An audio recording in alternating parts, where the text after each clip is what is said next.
Joshua 5.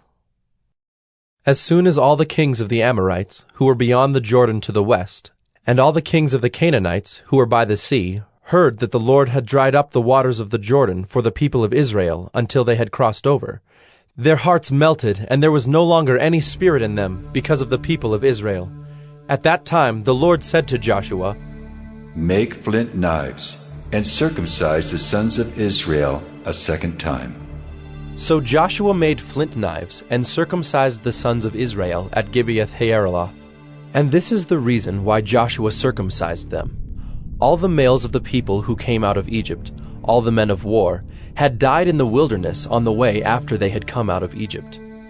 Though all the people who came out had been circumcised, yet all the people who were born on the way in the wilderness after they had come out of Egypt had not been circumcised.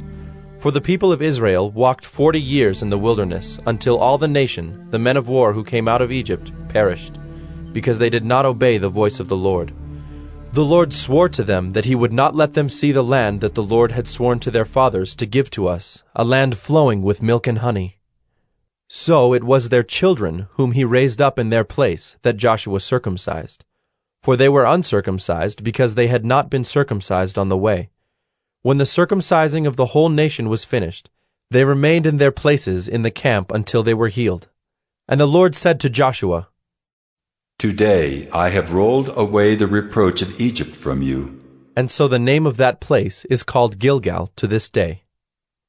While the people of Israel were encamped at Gilgal, they kept the Passover on the 14th day of the month in the evening on the plains of Jericho. And the day after the Passover, on that very day, they ate of the produce of the land, unleavened cakes and parched grain. And the manna ceased the day after they ate of the produce of the land. And there was no longer manna for the people of Israel, but they ate of the fruit of the land of Canaan that year.